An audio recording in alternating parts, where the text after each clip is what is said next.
Hello everyone, we'll continue with ionic equilibrium. We were doing numerical 30, write the solubility, equilibrium and their equilibrium constant expression for calcium phosphate and mercurous chloride.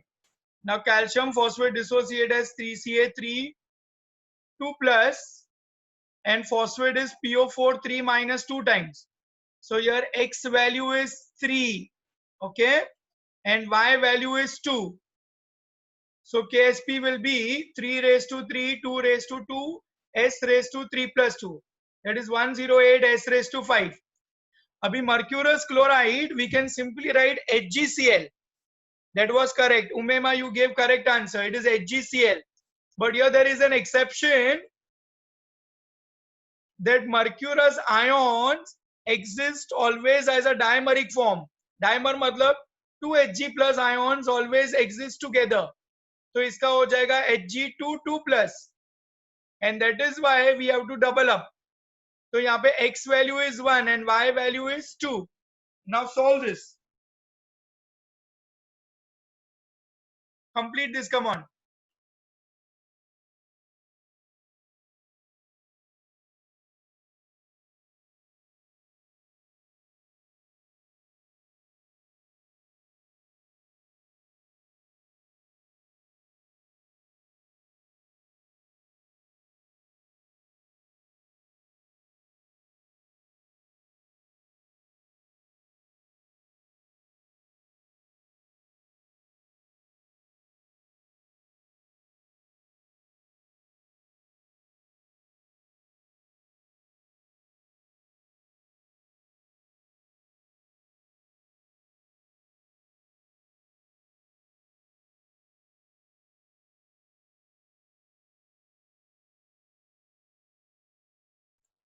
हाँ तो ये हो जाएगा x raised to x. ये समझा ना, this is exception.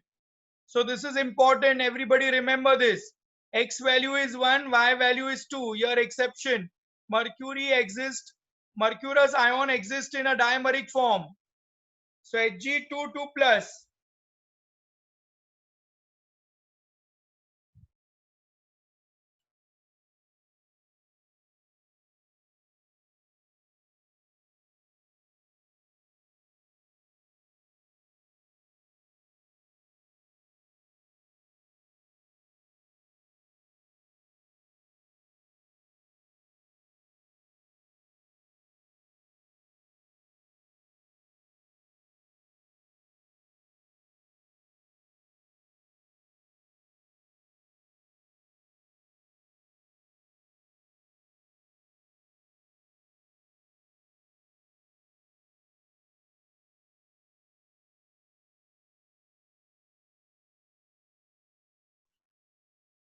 So it will become 1 raised to 1, 2 raised to 2, S raised to 1 plus 2. That is 5, 4s cube. Okay, 4s cube.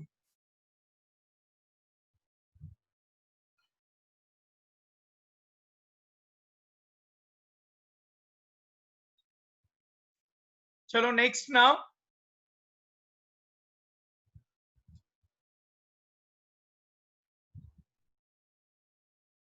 Same thing we have to do. Relation between solubility and solubility product for barium fluoride and copper sulfide. Come on, complete this.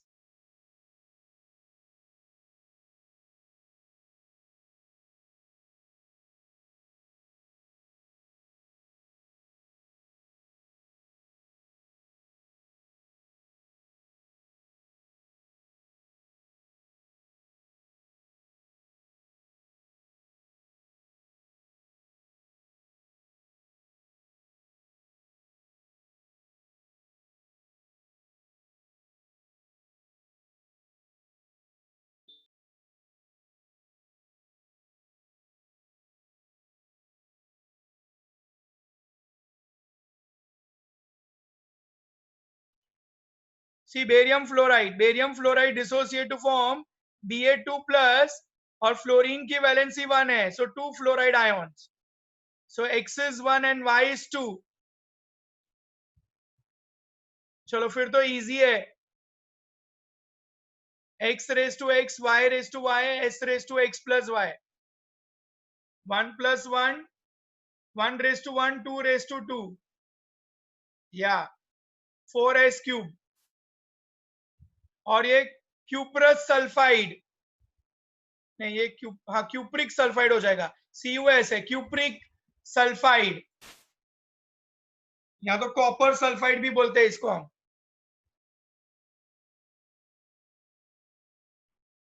अभी देखो copper sulphide कैसे dissociate होगा, या दोनों का 1 1 हो जाएगा, इसकी भी वैलेंसी 2 है, इसकी भी वैलेंसी 2 है।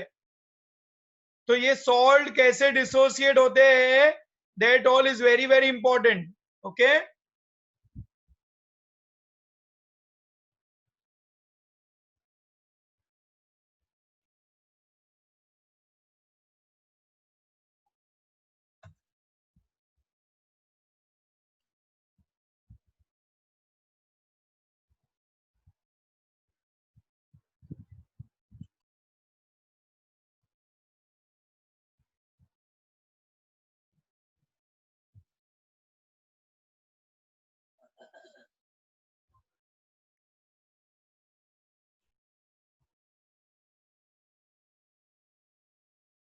चलो next now, everybody has done up till here. Okay, अभी इसमें ना ये सब तो हमको आ गया। अभी नेक्स्ट क्लास में हमें ना सोल्यूबिलिटी और सोल्यूबिलिटी प्रोडक्ट के सम्स करेंगे। अगर सोल्यूबिलिटी प्रोडक्ट दिया है तो सोल्यूबिलिटी फाइंड करो, और एस दिया है तो केस भी फाइंड करो, ठीक है। उसके पहले हम लोग को एक कॉन्सेप्ट, एक थ्योरी करनी है, कॉमन आयन इफेक्ट। तो हम लोग कॉमन आयन इफेक्ट करेंगे। अब ये कॉमन आयन इफेक्ट क्या होता है, it is just a theoretical part, pay proper attention. Consider ionization of weak acid, acetic acid. अभी एसिडिक एसिड वीक है तो पार्शियली डिसोसिएट होगा, हाँ, forming acetate ions and hydrogen ions. अब ये एसिडिक एसिड के सोल्यूशन में अगर हमने एक स्ट्रॉन्ग इलेक्ट्रोलाइट डाल दिया, जैसे कि सोडियम एसिडेट, ओके, ये एसिडिक एसिड का डिसोसिएशन कांस्टेंट है के, concentration of product upon concentration of reactant. अभी इसी सोल्यूशन में, एसिडिक एसिड के सोल्यूशन में हमने सोडियम एसिडेट डाल दिया, okay, now what will happen, sodium acetate will dissociate completely to form acetate ions and sodium ions। पर अभी क्या हो रहा है कि जैसे ही तुमने एसिडिक एसिड में सोडियम एसिटेट डाला, तो what will happen to the concentration of acetate ions, हाँ, एसिटेट आयंस का concentration क्या हो जाएगा, बढ़ जाएगा। okay, as the concentration of acetate ion increases, what will happen, ये K की वैल्यू चेंज हो जाएगी। पर यहाँ पे ना K की वैल्यू चेंज नहीं हो सकती according to le Chatelier's principle. So in order to keep the value of K constant, in order to keep value of K constant, the concentration of hydrogen ions will decrease. So equilibrium will shift in backward direction. And then what will happen? Increasing the concentration of acetic acid. So ultimately, your reaction becomes reverse and concentration of acetic acid increases. Thus ionization of weak acid is suppressed. तो ये weak acid का dissociation suppress हो जाएगा because of presence of common ion, and this effect is called common ion effect. Okay,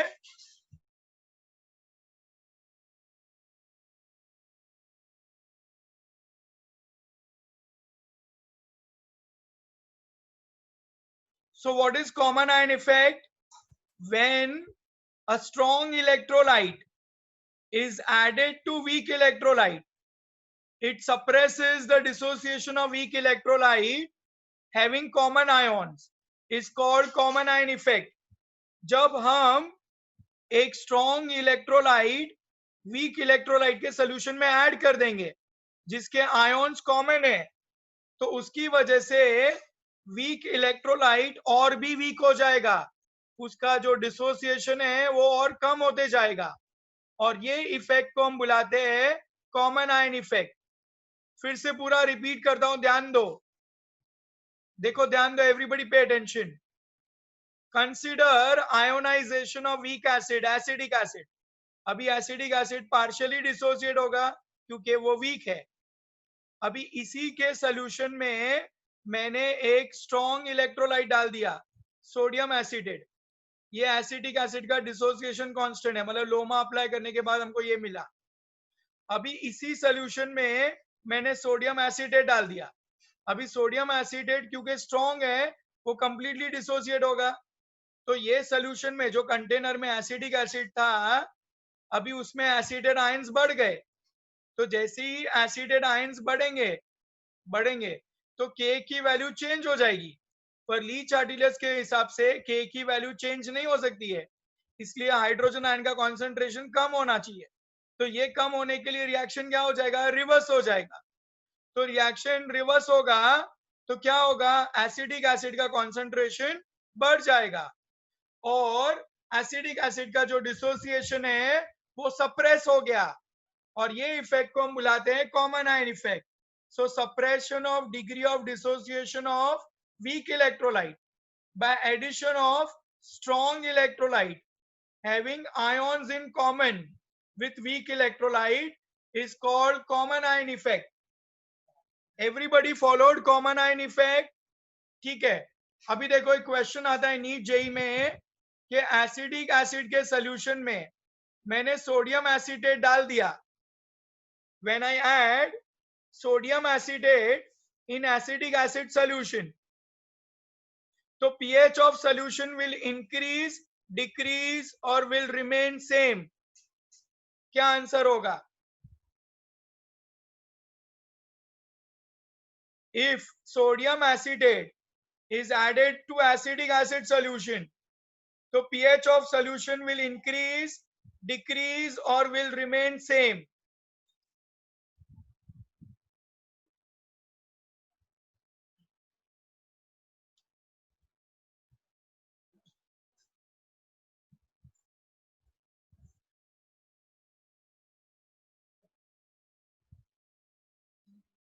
okay चलो, शादाब, जैन और आयशा तीन ने ही answer दिया अभी तक, खाली हुमेरा ने। हाँ ओके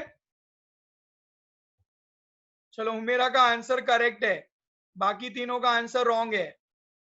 ठीक है, अभी देखो Shadab, this is not a buffer solution.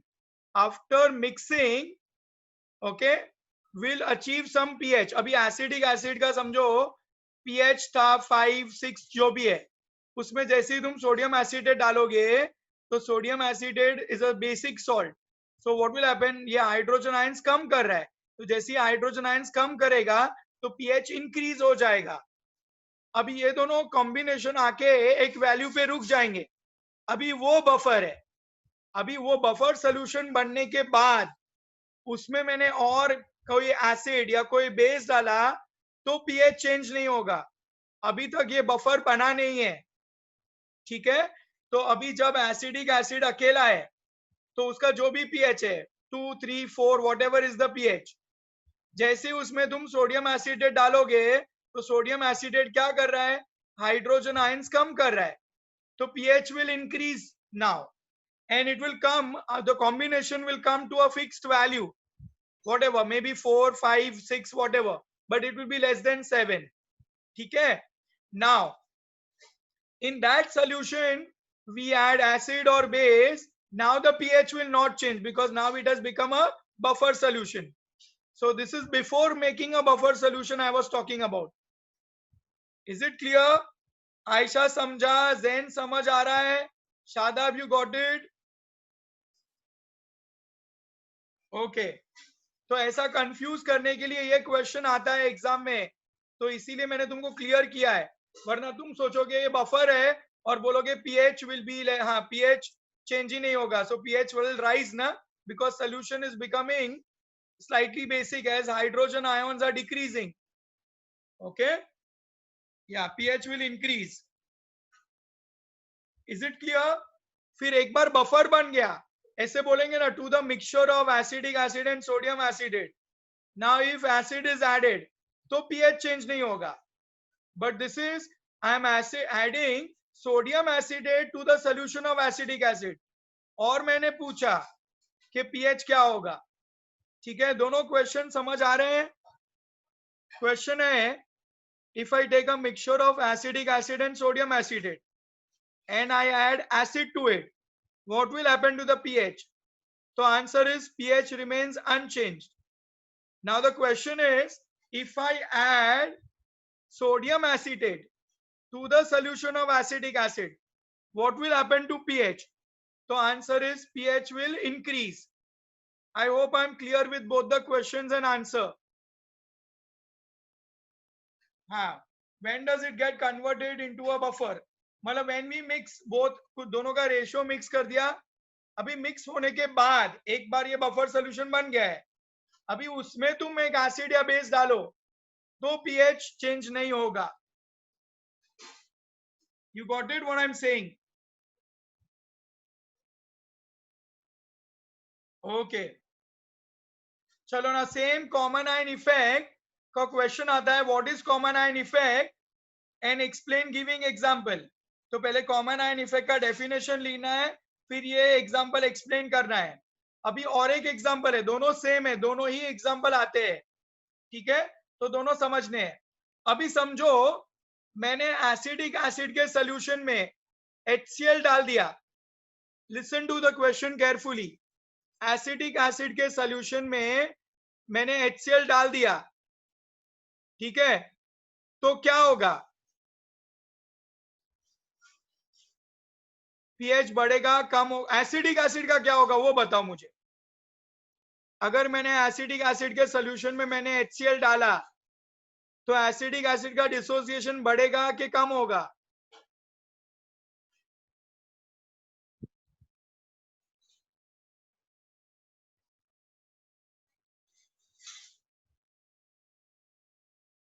हाँ, correct Shadab, that is correct. Okay, but what will happen to acetic acid? Acetic acid का डिसोसिएशन बढ़ेगा कि कम होगा कि सेम रहेगा? उसमें common ion effect role play करेगा कि नहीं करेगा?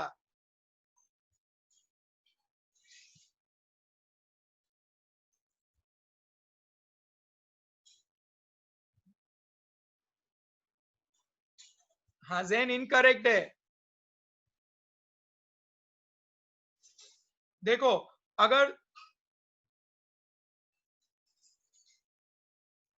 अगर मैंने ना, कॉमन है ना, हाइड्रोजन आयंस कॉमन है ना, एसिडिक एसिड के सोल्यूशन में मैंने HCl डाल दिया तो हाइड्रोजन आयंस कॉमन है, क्योंकि HCl विल डिसोसिएट कंप्लीटली.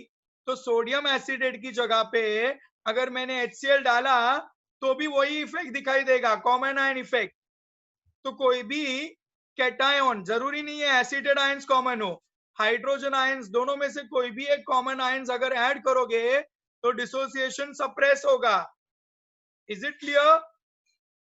क्योंकि अल्टीमेटली, हाँ, अल्टीमेटली कोई भी एक आयन कॉमन डालोगे, कोई भी आयन, एसिडेट आयंस डालो या हाइड्रोजन आयंस डालो, दोनों में से कोई भी एक आयंस कॉमन हो जाएगा तो इक्विलिब्रियम पीछे शिफ्ट होगा और एसिडिक एसिड का डिसोसिएशन सप्रेस होगा. Everybody got it? जेन समझा? या तो तुम यहाँ पे तुमने जब सोडियम एसिडेट डाला तो तुम एसिडेट आयंस बढ़ा रहे हो, पर जब तुम HCl डालोगे तो तुम हाइड्रोजन आयंस बढ़ा रहे हो. फिर से जब हाइड्रोजन बढ़ेगा तो K चेंज होगा, पर K चेंज नहीं होना चाहिए, इसलिए इक्विलिब्रियम पीछे से हटेगा, तो फिर से एसिडिक एसिड बढ़ जाएगा. ठीक है, तो दोनों में से कैटायन और एनायन में से कोई भी एक कॉमन आयन डालोगे तो इक्विलिब्रियम पीछे की तरफ शिफ्ट होगा. गॉट इट ना? चलो एक दूसरा एग्जांपल करते हैं सेम कॉन्सेप्ट पे. Ammonium hydroxide. Now ammonium hydroxide is weak electrolyte, will dissociate partially. अभी इसको डिसोसिएशन कांस्टेंट के भी अप्लाई करो तो अमोनियम आयंस, OH आयंस और अमोनियम हाइड्रोक्साइड आ जाएगा. अभी इसी में मैंने अमोनियम क्लोराइड डाल दिया. Ammonium chloride is a strong electrolyte, तो ये क्या प्रोड्यूस करेगा? कॉमन आयन अमोनियम आयंस बढ़ाएगा, तो concentration of ammonium ion increase हो जाएगा. तो क्या होगा? Kb की वैल्यू चेंज होनी चाहिए, तो Kb की वैल्यू चेंज नहीं होगी. यहाँ पे क्या होगा? OH आयंस डिक्रीज हो जाएंगे.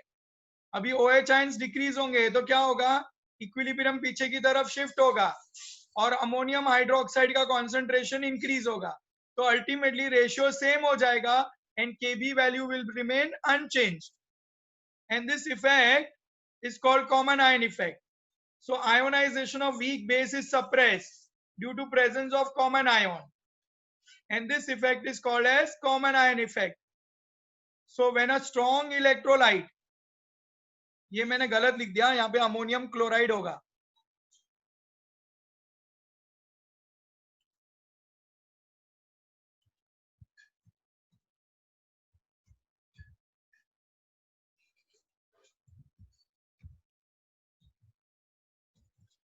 When a strong electrolyte like ammonium chloride is added to weak electrolyte like ammonium hydroxide having common ion ammonium ions, the degree of dissociation of ammonium hydroxide decreases and this effect is called as common ion effect. ठीक है. अगर इसी solution में मैंने NaOH डाल दिया तो क्या होगा? अमोनियम हाइड्रोक्साइड का डिसोसिएशन बढ़ेगा कि कम होगा? अगर मैंने सोडियम हाइड्रोक्साइड डाला अमोनियम क्लोराइड की जगह पे, so what will happen?